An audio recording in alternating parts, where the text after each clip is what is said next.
Hello everyone, मेरा नाम है डॉक्टर शरण और आप सभी व्यूअर्स का स्वागत है मेरे इस चैनल शरण फिजियोथेरेपी सेंटर में। आज के इस वीडियो का टाइटल है हमारा फ्रोजन शोल्डर। इस वीडियो में हम लोग समझेंगे फ्रोजन शोल्डर के बारे में, साथ ही साथ हम लोग इसके बारे में ये भी समझेंगे कि ये होता कैसे है, इसका सिम्टम्स क्या क्या है, पेशेंट्स को क्या क्या जानना चाहिए। साथ ही साथ मैं बात करूंगा फिजियोथेरेपी मैनेजमेंट के भी बारे में। हालांकि इसमें एक छोटा सा प्रिकॉशन ये है कि फिजियोथेरेपी मैनेजमेंट फ्रोजन शोल्डर के लिए क्या होता है कि पेशेंट टू पेशेंट डिफर करता है। सो मेरा जो बेस्ट एडवाइस आप लोगों के लिए ये रहेगा कि कोई भी जो फिजियोथेरेपी मैनेजमेंट के लिए जो भी यूट्यूब पे आपको वीडियो मिले कि 5 best exercises for frozen shoulder या इस तरह के टाइटल वाले वीडियोस जो मिले, आप उनसे थोड़ा सा बचिए। बचने इन द सेंस कि क्यों बचने के लिए कह रहा हूं, क्योंकि क्या होता है कि फ्रोजन शोल्डर में 2 पेशेंट्स का हो सकता है कि फिजियोथेरेपी मैनेजमेंट अलग अलग चले। ओके, तो एक बार जरूरी है किसी एक फिजियोथेरेपिस्ट से मिलना, वो चाहे ऑनलाइन हो चाहे वो ऑफलाइन हो, इट डजेंट मैटर। एक बार अच्छे से असेसमेंट हो जाए फिर एक्सरसाइजेस तो फिजियोथेरेपिस्ट आपको देंगे। चलिए अब हम लोग शुरू करते हैं कि फ्रोजन शोल्डर होता क्या है। अब देखिए, फ्रोजन शोल्डर जो है ना, उसको हम लोग मेडिकल फील्ड में बोल देते हैं अडहेसिव कैप्सुलाइटिस। अब अडहेसिव का क्या मतलब होता है? तो अडहेसिव मतलब बेसिकली गम होता है ना, वो हम लोग 2 पेपर को आपस में चिपकाते हैं या फिर प्लास्टिक को चिपकाते हैं। तो हमारा एडिसिव कैप्सुलाइटिस का ये मतलब हुआ कि शोल्डर जॉइंट में कैप्सूल एक स्ट्रक्चर प्रेजेंट होता है, उसका इन्फ्लेमेशन हो गया और साथ ही साथ वहां पे अडहेसिव हो गया, यानी कि वो एक दूसरे से कह लीजिए कि चिपक गया, जिसके कारण जो आपका शोल्डर का जो मूवमेंट है वो पूरा नहीं हो पा रहा है। अब अगर शोल्डर की मूवमेंट्स की मैं बात करूं तो शोल्डर के बहुत सारे मूवमेंट होते हैं। जैसे कि एक तो इस तरह से मैं शोल्डर को मूव कर सकता हूं, एक मैं साइड वेज मूव कर सकता हूं और एक मैं रोटेशनल मूवमेंट ये कर सकता हूं। ठीक है, तो ये 3 तरह के मूवमेंट हो गए। अब ये तीनों मूवमेंट्स इसमें अफेक्टेड होते हैं फ्रोजन शोल्डर में। ओके, अब ये तो बात हुआ इंट्रोडक्शन के बारे में कि इसमें होता क्या है। तो बेसिकली इसको अगर मैं सम अप करना चाहूं तो फ्रोजन शोल्डर एक ऐसा कंडीशन है जिसमें कि शोल्डर का रेंज ऑफ मोशन अफेक्टेड होगा, साथ ही साथ इसमें पेन होता है और पेन के साथ साथ फंक्शनल लॉस भी होता है। फंक्शनल लॉस क्या होता है ये भी समझ लीजिए। तो फंक्शनल लॉस कहने का ये मतलब है कि कोई एक ऐसा फंक्शन जो आप पहले कर पा रहे थे, जैसे कि बाल में शैम्पू लगाना, जैसे कि कॉलर ठीक करना या बटन लगाना, या फिर बाल झाड़ना, कंघी करना, नहाना, साबुन लगाना पीठ पे, तो ये सारे जो हैं आपके डेली टू डेली लाइफ के फंक्शन हैं। अब अगर ये भी अगर हैम्पर होने लगे तो कहीं ना कहीं आपका जो एक्टिविटी ऑफ डेली लिविंग है वो कम हो जाएगा, आपका जो डिपेंडेंसी लेवल है वो बढ़ जाएगा।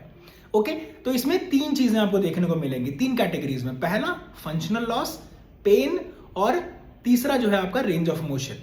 ओके, अब बात करते हैं कि इसका कॉज क्या क्या है। तो कॉज को ना मैं 2 ऐसा फैक्टर्स में डिवाइड करूंगा, एक मैं बोलूंगा प्राइमरी, एक मैं बोलूंगा सेकेंडरी।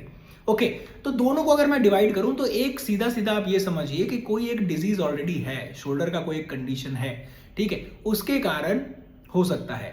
दूसरा क्या है, शोल्डर का फ्रैक्चर हुआ हो, आपका रिसेंट फ्रैक्चर हुआ हो, या फिर ऑस्टियोआर्थराइटिस हुआ हो, ठीक है, रोड ट्रैफिक इंजरी हुआ हो जहां पे चोट लगा हो, सॉफ्ट टिश्यू इंजरी हुआ हो, वो अनट्रीटेड रहा हो लंबे समय तक, ये सारे आपके प्रॉब्लम्स हो सकते हैं। एक मेडिकल फील्ड में एक वर्ड यूज होता है इडियोपैथिक। ओके, वो बहुत ही लेजी वर्ड है, मतलब लेजी इन द सेंस कि नहीं पता कैसे है हुआ तो वहां पे लिख देते हैं भाई idiopathic, we don't know the cause. तो ये भी एक हो सकता है। अब अगर मैं बात करूं कि इसके अलावा भी और भी बहुत सारे कॉजेज हैं क्या, बहुत सारे कॉजेज हैं। आपको नेम डिस्क्रिप्शन बॉक्स में पूरा मैं दे दूंगा कि भाई इसके ये भी कॉजेज है वो भी कॉजेज है, बट जो आमूमन जो कॉजेज देखने को मिलता है वो यही है, या तो वो इंजुरी होगा किसी तरह का। अगर इंजुरी नहीं होता है तो ये ज्यादातर देखने को मिलता है डायबिटीज या फिर थायराइड वाले केसेस में, वो एक रिस्क फैक्टर में आ जाता है, वो हम लोग अलग बात करेंगे। फिलहाल हम लोग कॉज के बारे में बात कर रहे हैं। तो कॉज ये जो है, ये गिना चुना जो कॉजेज है यही जनरली देखने को मिलता है। इसके अलावा अगर मैं बात करूं सिम्टम्स के बारे में तो पेन हो गया, रेंज ऑफ मोशन का लॉस हो गया, फंक्शनल लॉस हो गया। इसके साथ साथ अगर मैं बोलूं तो जो भी एसोसिएटेड चीजें हैं, अब जैसे कि दर्द होगा तो दर्द के कारण आपका मूवमेंट नहीं होगा, रात में ज्यादा दर्द होगा। ओके, आप थकान जैसा लगेगा, मतलब आपको काम करने का ज्यादा मन नहीं करेगा। शोल्डर, ये आपका जो शोल्डर जॉइंट का मूवमेंट जो आप पहले करते थे तो आपको करने का मन नहीं करेगा। तो ये जो रिलेटिव चीजें हैं, जैसे कि दर्द के कारण कुछ कुछ चीजें जो हो सकती है, रेंज ऑफ मोशन घटने के कारण जो जो चीजें हो सकती है, फंक्शनल लॉस होने के कारण जो जो चीजें हो सकती है, तो मेनली ये 3 चीज ही होता है और बाकी सारे सिम्टम्स इसके इर्द गिर्द ही होते हैं। अब जैसा कि मैंने अभी आपसे कहा कि अगर आप डायबिटिक हैं तो आपको अपना शुगर लेवल को कंट्रोल में रखना होगा, राइट? ये तो हुआ एक तरह का रिस्क फैक्टर। अब मैं पेन के बारे में बात करता हूं, इसका और भी सिम्टम्स के बारे में बात करता हूं, और साथ ही साथ मैं आपको ये भी बताऊंगा कि मोस्टली पेशेंट्स क्या कंप्लेन करते हैं, यानी कि पेन कब बढ़ता है और पेन ऐसा क्या काम करते हैं जो कि पेन घटता है। तो पेन जो घटने का एकमात्र रीजन होता है कि रेस्ट, ओके? जब वो रेस्ट करते हैं तो यानी कि आर्म्स को अपने कंफर्टेबल पोजीशन में लेकर के जाते हैं।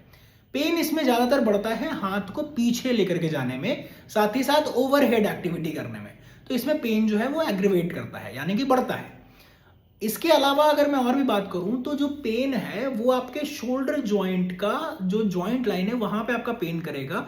साथ ही साथ कई बार ऐसा होता है कि जो पेन है वो मेरा शोल्डर से लेकर के एल्बो तक मेरा पेन रेडिएट करता है, या आप उसको ऐसा कह लीजिए कि इस पूरे रीजन में ही आपको पेन होता है। तो ये एक हुआ कि पेन का नेचर क्या है। एक चीज जो नोट करने वाली बात यह है कि rotator cuff injury, rotator cuff basically बोलते हैं चार मसल्स होते हैं शोल्डर जॉइंट में जो कि शोल्डर जॉइंट को स्टेबल रखते हैं, ओके? तो अगर उसका इंजुरी अगर होता है तो उसमें भी सेम सिम्टम्स आपको देखने को मिलेगा, ओके? तो इसीलिए कई बार क्या होता है कि रोटेटर कफ का इंजुरी हुआ है उसके कारण फ्रोजन शोल्डर हो जाता है, तो ये भी एक कारण हो जाता है कई बार। एक और बात आप समझिए कि कई बार क्या होता है कि लंबे समय तक अगर फ्रोजन शोल्डर किसी को हुआ है और वो लंबे समय तक कोई भी तरह का ट्रीटमेंट नहीं लिया, पेन बहुत ज्यादा है तो उसको लग रहा है कि अरे पेन बहुत ज्यादा है, ओके, पेन किलर खा करके मैनेज कर सकते हैं, ये सारी चीजें। तो क्या होता है पेन के कारण अब आप शोल्डर जिसको आप पहले पूरा मूव कर लेते थे अब आप उसको नहीं कर रहे हो, और वो भी लंबे समय तक, तो वहां का जो मसल्स है वो वीक हो जाएगा, क्योंकि मसल्स तो बना है मूव करने के लिए, ऑलराइट?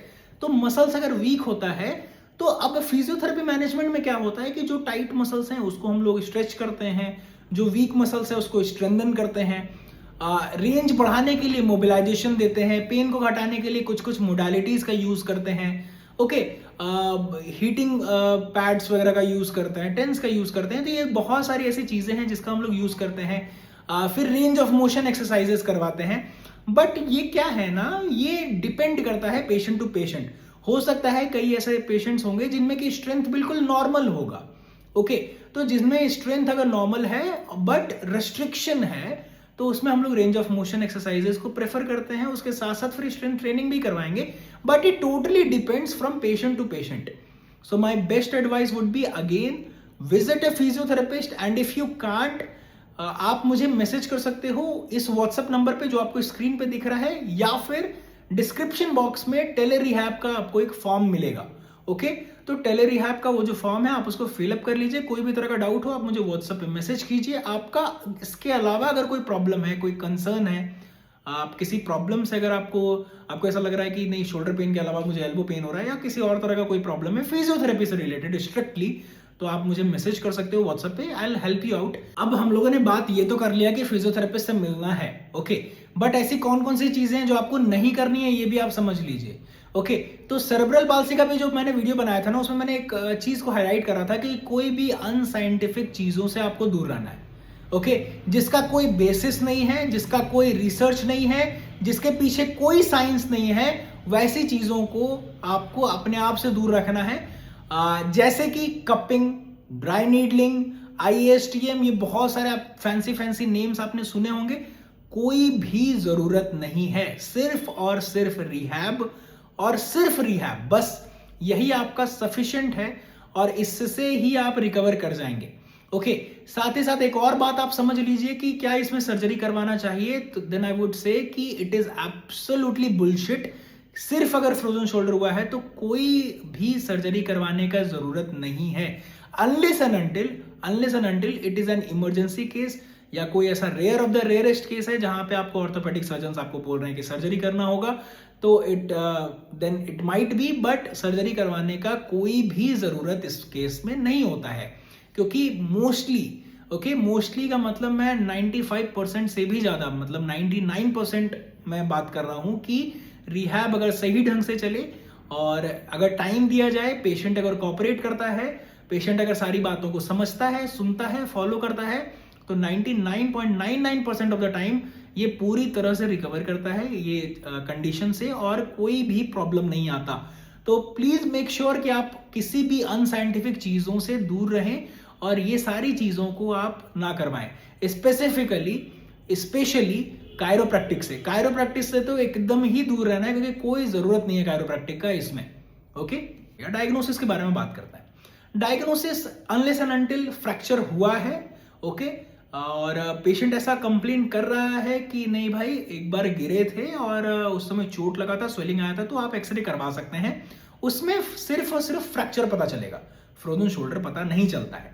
फ्रोजन शोल्डर पता चलने के लिए आपको या तो एमआरआई करवाइए या फिर आप फिजिकली आप जो फिजियोथेरेपिस्ट हैं आप उनके पास जाइए, वो असेसमेंट करके एक प्रोबेबल डायग्नोसिस वो आप बता सकते हैं कि नहीं this is a condition of frozen shoulder. Okay, तो ये एक हुआ। उसके अलावा डायग्नोसिस में बस दो ही आता है, जो कि अभी हम लोगों ने डिस्कस कर लिया। एक है हमारा फिजियोथेरेपी असेसमेंट, जो फिजियोथेरेपिस्ट के पास जाकर के मिल लीजिए, और दूसरा है एमआरआई। ये दो डायग्नोसिस है। फिजियोथेरेपी के पास अगर जाते हैं तो बहुत सारे स्पेशल टेस्ट होते हैं जो कि फिजिकली वो करते हैं पेशेंट के ऊपर, और उसके बाद जो है हमारा एक प्रोबेबल डायग्नोसिस बनता है कि नहीं this is a case of frozen shoulder. अब डायग्नोसिस की तो बात हो गई, अब आ जाते हैं रिस्क फैक्टर्स के ऊपर। तो क्या आपको करना है? सबसे पहले तो अगर आप मोटे हो, ओवरवेट हो, अपना वेट को कंट्रोल कीजिए।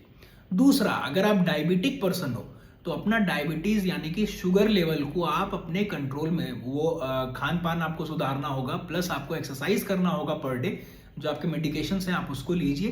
तो ये हुआ कि शुगर लेवल को कंट्रोल करना है। ओबेसिटी अगर है तो उसको आपको कंट्रोल करना है।